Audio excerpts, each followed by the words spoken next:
Ôi bố mẹ thì từ bé em ở với thằng Thím thôi. Em đi kiếm chỗ ở khắp nơi mà họ không có cho em ở. Thế chỗ em khổ nhỉ.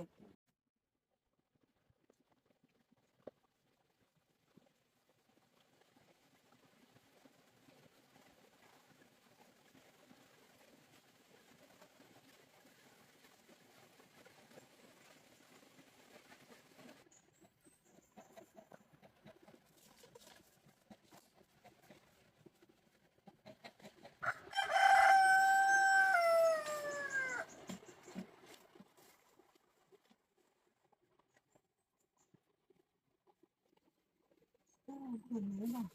Mua mì với mớ về ăn mà quên gặp anh kia sợ quá nên mình quên quên cả mua mớ luôn. Tối mình đã mua mớ mình giờ cứ ăn tạm như thế.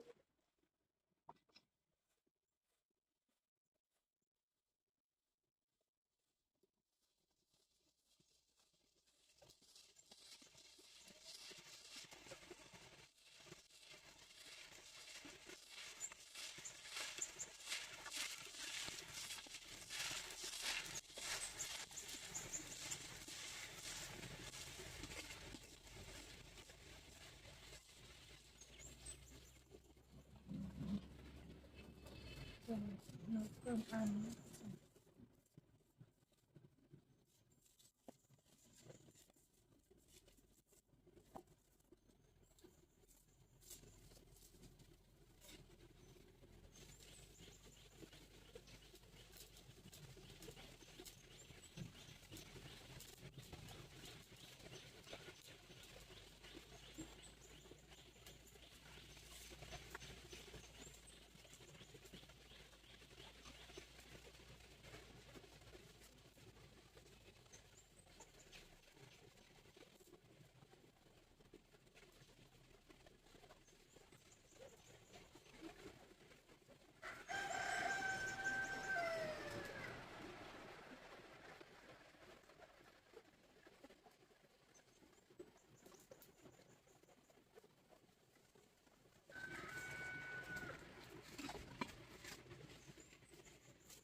Ở đây lấy nước khó quá tí nữa cho mình đi chặt cây kéo nước từ trên kia xuống. Không, không có đủ nước dùng.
Người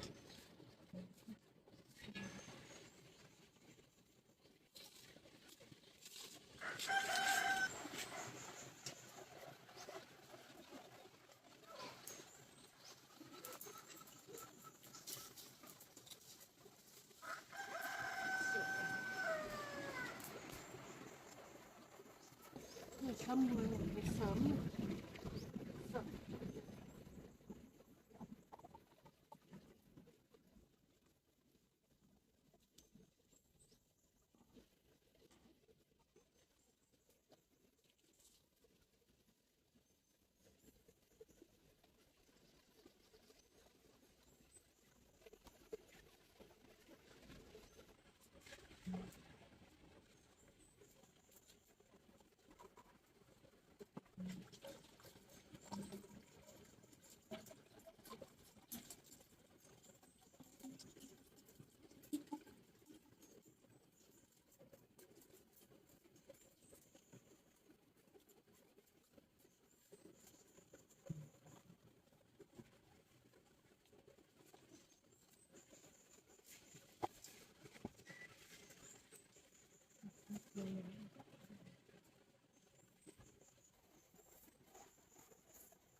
Giờ đúng nữa được để con nào đi xử nó cũng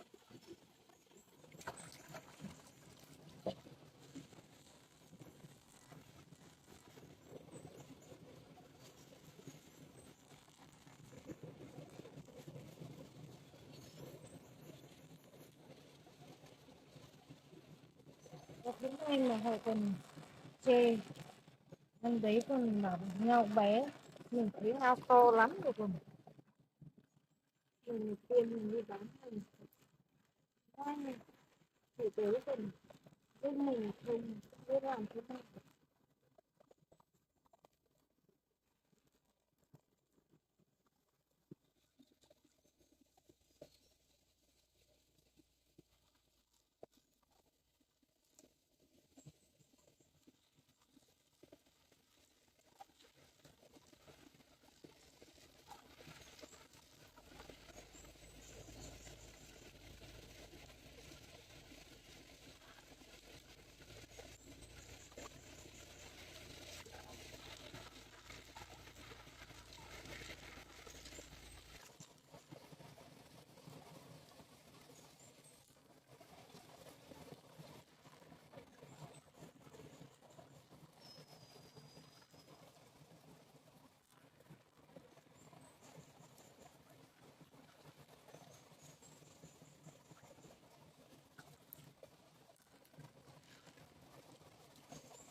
Rồi đi một tí.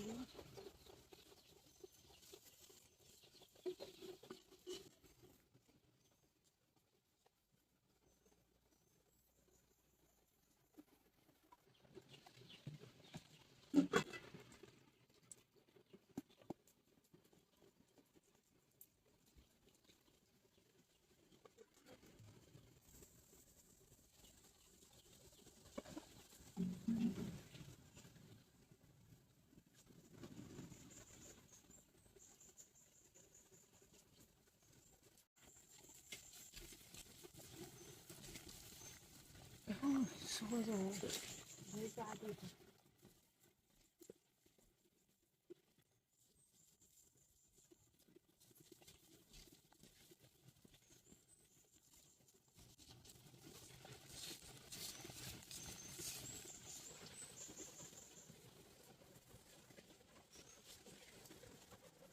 Đi đây này.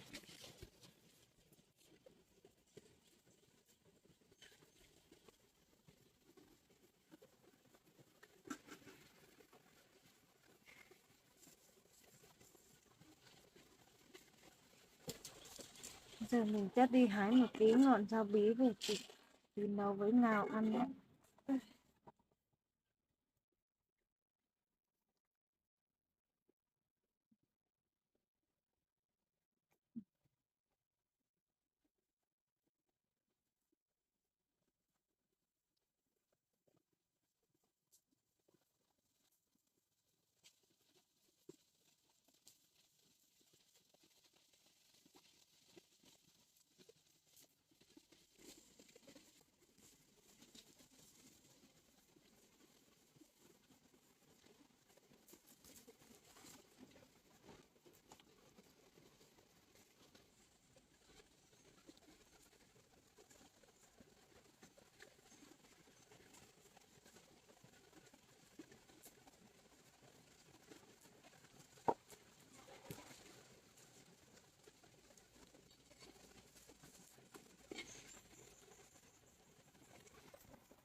Non xay này. Lấy ra thì xách vỏ ra.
Rồi hai tiếng được tiền mình ăn nữa thôi để đây tối mình ăn.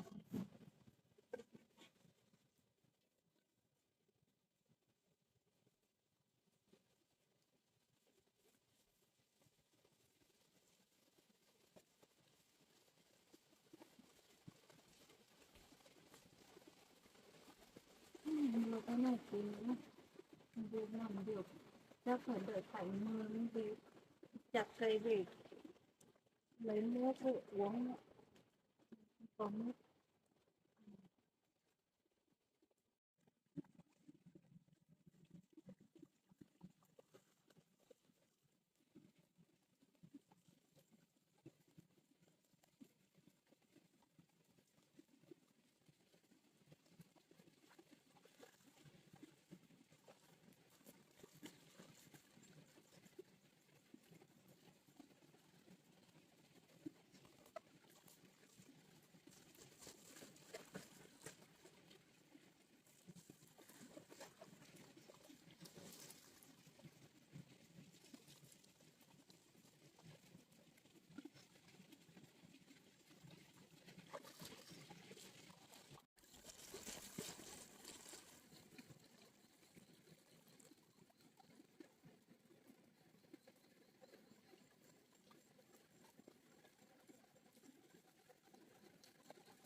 trời cái không cảnh cho mình cảm thấy cái gì thì nó sẽ tại mình đi anh nhớ về sao thì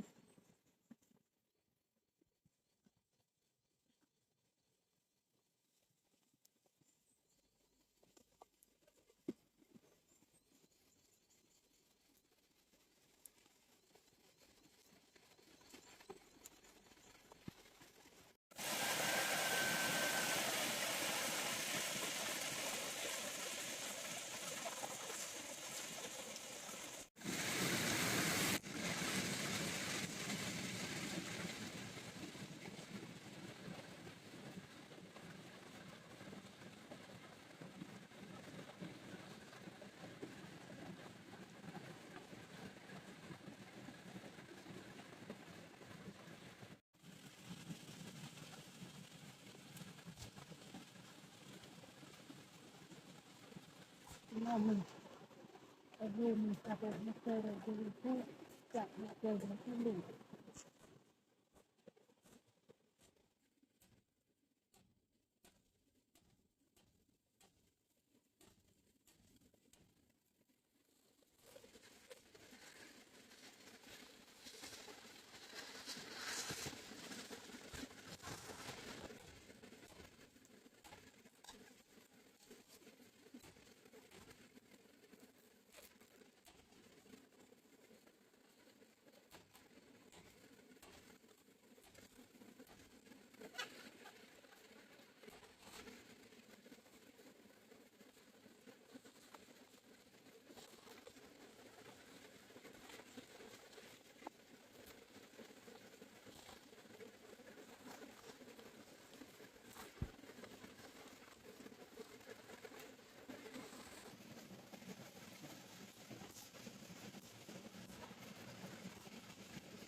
em chặt cái lần nữa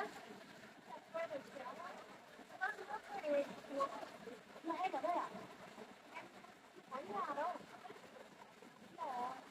có một bác bảo lên đây ở nhờ thôi ở gần đây đâu em gần đây đây thì đến chơi phá có được không để được em ạ chưa đến giờ nó trẻ con nên là chị phá ở lên chơi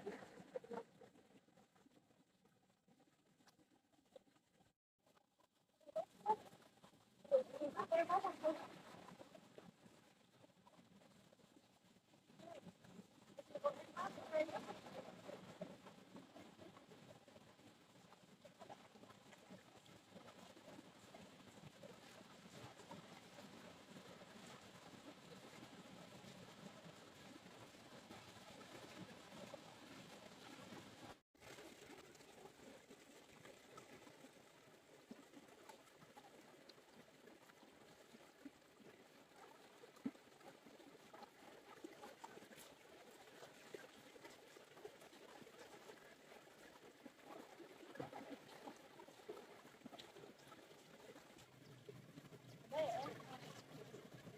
em ở đây á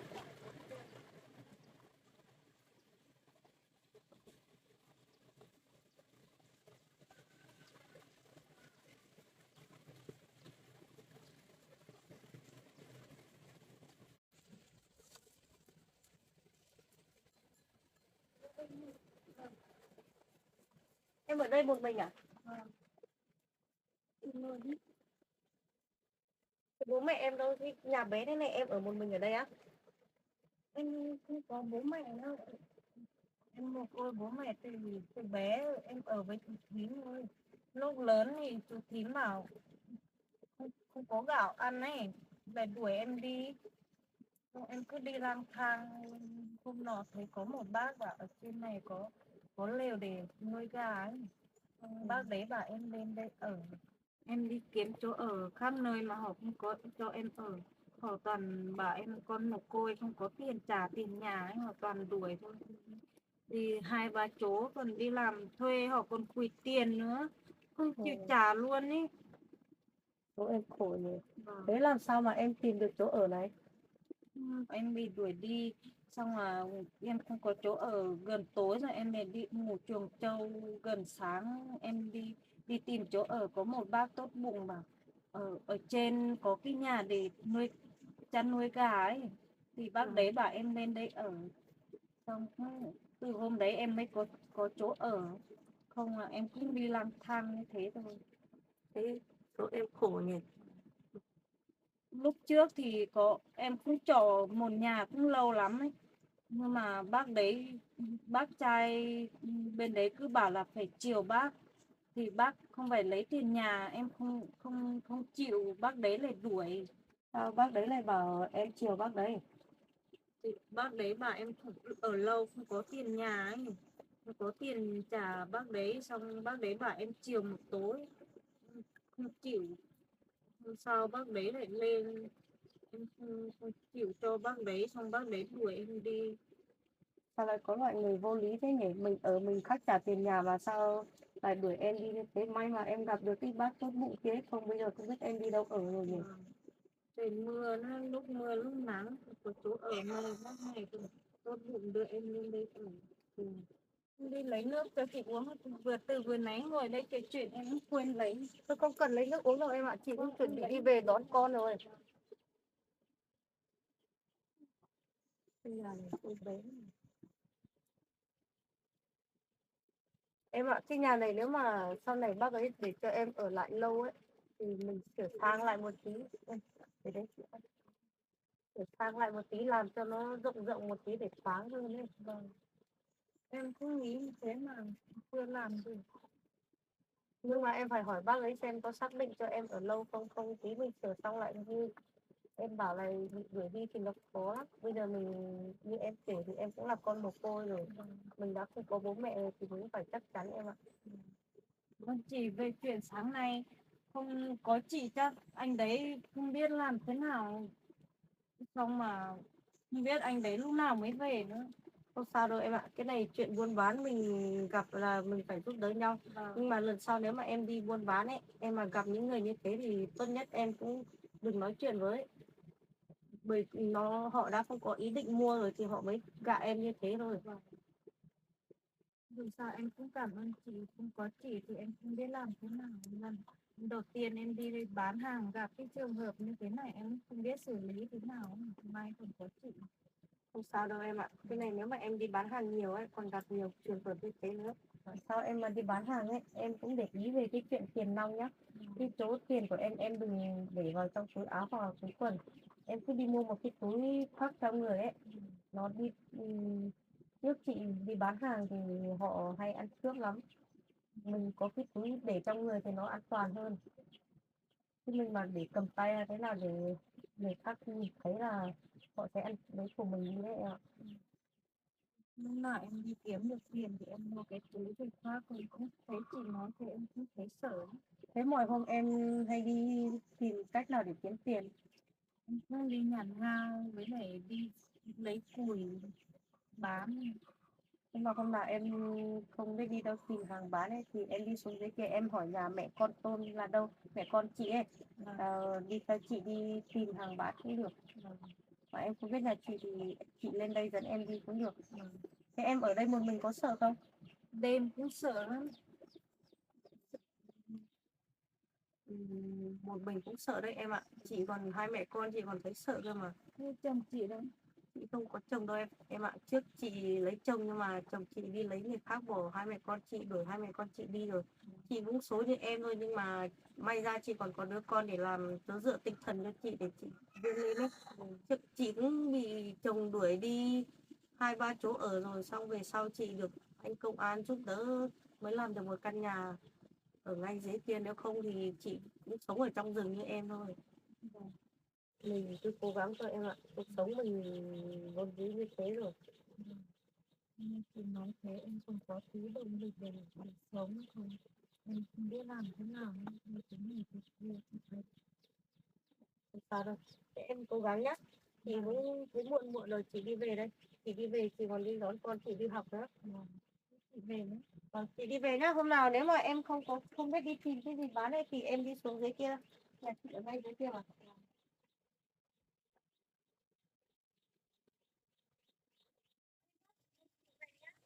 Hôm nào rảnh rảnh thì xuống với hai mẹ con chị chơi nhá.